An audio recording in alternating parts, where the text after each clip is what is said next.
News laundry की team अभी नोएडा में है और हमारे साथ बातचीत करने के लिए मौजूद हैं कांग्रेस की नेता पंखुड़ी पाठक। पंखुड़ी पाठक पहली बार चुनाव लड़ रही हैं और जिनके खिलाफ वो चुनाव लड़ रही हैं उनका नाम है पंकज सिंह। पंकज सिंह का परिचय ये है कि वो राजनाथ सिंह के बेटे हैं। राजनाथ सिंह भारतीय जनता पार्टी के वरिष्ठ नेता हैं। आप जो पहली लड़ाई लड़ रही हैं और वो भी पंकज सिंह के खिलाफ, डर नहीं लग रहा? बिल्कुल भी डर नहीं लग रहा है और मेरे हिसाब से बहुत अच्छा ये मौका है। बहुत अच्छी मुझे एक अपॉर्चुनिटी मिली है अपने लोगों के लिए काम करने के लिए।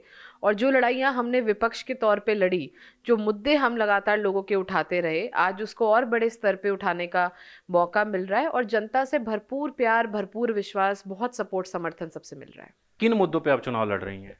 देखिए, पहली बात तो ये है कि पंकज जी 5 साल पहले यहाँ आए थे, लखनऊ से आए, नोएडा में चुनाव लड़ा और उसके बाद 5 साल दिल्ली बैठे रहे। पूरे 5 साल जब इस शहर के ऊपर कोई भी मुसीबत आई, कोविड के समय, डेंगू के समय, कहीं वो दिखाई नहीं दिए। पूरे 5 साल लोग अपने विधायक को ढूंढते रहे, दिल्ली के चक्कर काटते रहे, कोई भी उन तक नहीं पहुंच पाया। और यहाँ के जो मुद्दे हैं, यहाँ के जो मूल निवासी किसान हैं, उन्होंने अपनी जमीनें इस शहर को बनाने के लिए दी।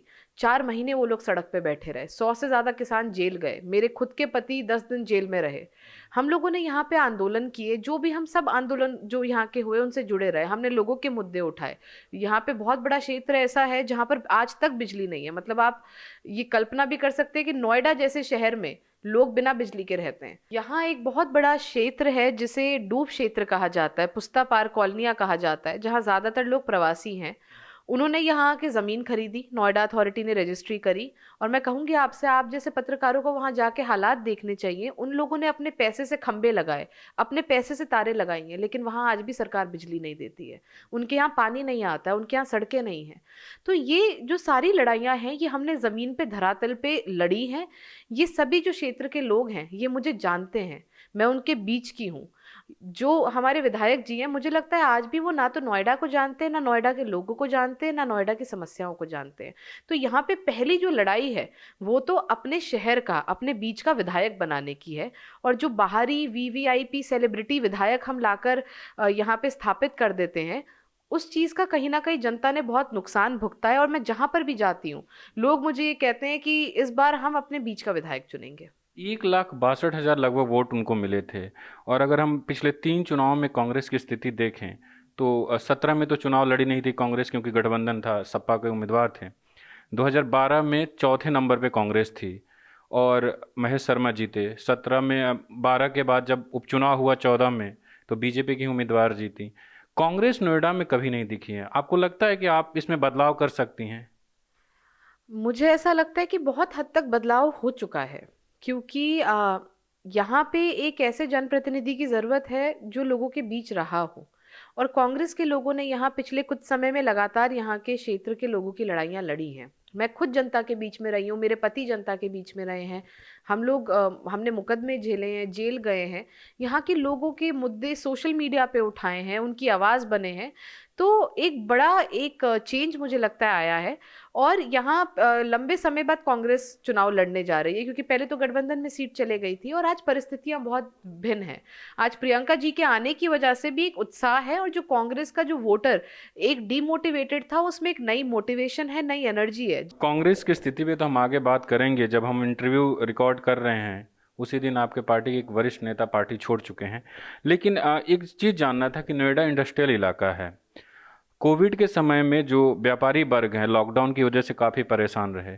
अभी भी जब आप उनसे मिलती हैं तो क्या अभी भी परेशानी है कि अब स्थितियां बदल गई हैं? कोविड से कोई ऐसा वर्ग नहीं है जिसे परेशानी ना झेलनी पड़ी हो। यहाँ जिस टाइम पे कोविड के, क्योंकि बहुत पॉपुलेटेड शहर है, बहुत तेजी से केस बढ़े, बहुत यहाँ पे लॉस हुआ, बहुत कैजुअलिटी हुई।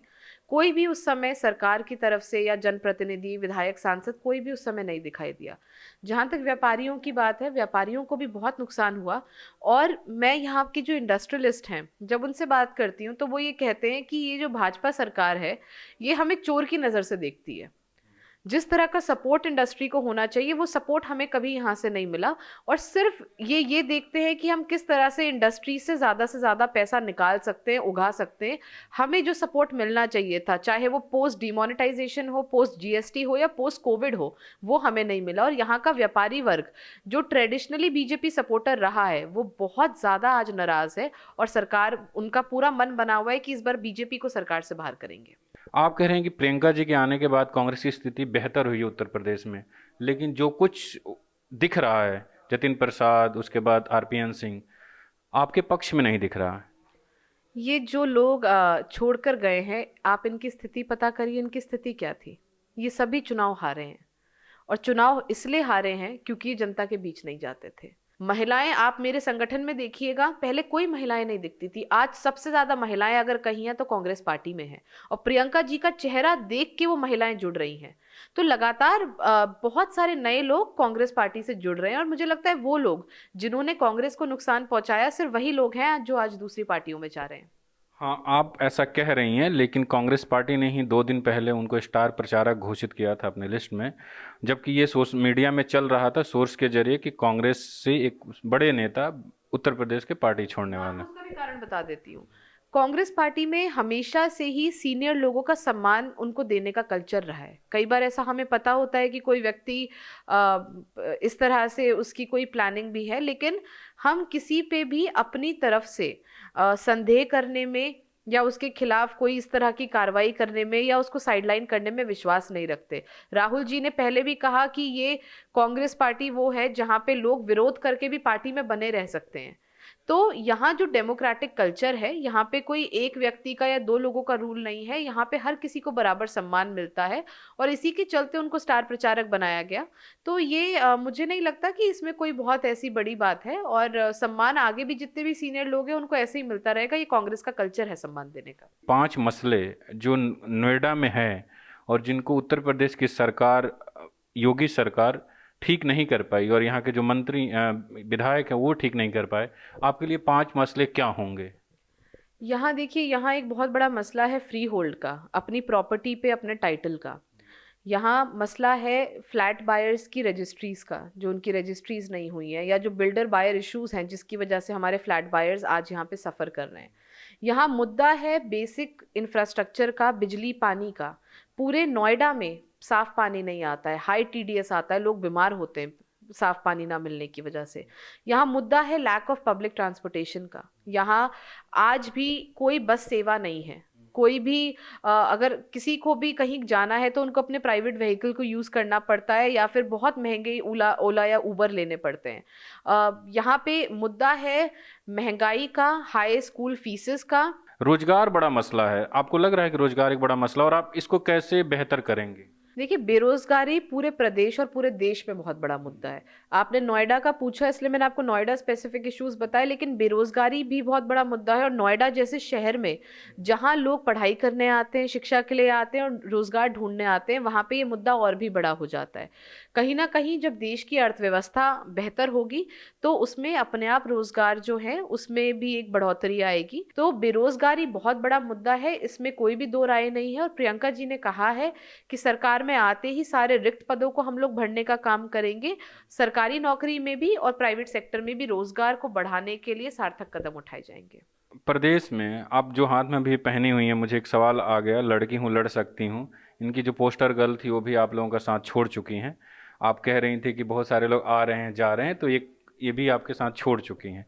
देखिए, पोस्टर पे किसी की फोटो आ जाने से वो नेता तो नहीं बन जाता ना। मुझे लगता है कि एक उसमें सकारात्मक चीज देखने की जगह मीडिया का एक सेक्शन जबरदस्ती के मुद्दों को उठा के कांग्रेस को टारगेट करता है। ऐसा कुछ जो मैंने ना पूछा वो आप कहना चाहती हूँ, बताएं। मैं यही कहना चाहूँगी कि क्योंकि बहुत सारे इस बार फर्स्ट टाइम वोटर्स हैं, और आपका क्योंकि जो चैनल है उसको बड़े यंग लोग देखते हैं, तो मैं सभी से ये कहना चाहूँगी कि वोट ज़रूर करिएगा, जिसको भी करें। लोकतंत्र में ये बड़ा ज़रूरी है कि आप अपना वोट डालें। और सभी लोगों से मैं ये रिक्वेस्ट करना चाहूँगी कि अपने रियल इश्यूज़ के बारे में सोचिए, अपने फ्यूचर के बारे में सोचिए, और ये देखिए कि आपका भविष्य बेहतर बनाने के लिए सबसे बेहतर व्यक्ति आपकी कॉन्स्टिट्यूएंसी में कौन है। और जात, धर्म और ये जो टिपिकल लाइंस है इससे अलग होके अपने इश्यूज़ के बारे में सोच के आप लोग वोट करिए। मीडिया से आपकी सबसे बड़ी शिकायत क्या है? यही ना कि वो आपकी बात नहीं करता, आपकी खबरें नहीं दिखाता। इसका इलाज ये है कि मीडिया में आप इन्वेस्ट करें ताकि मीडिया आपकी बात करे। सब्सक्रिप्शन आधारित मीडिया इसका जवाब है। hindi.newslaundry.com पर जाएं, न्यूज़ लॉन्ड्री को सब्सक्राइब करें।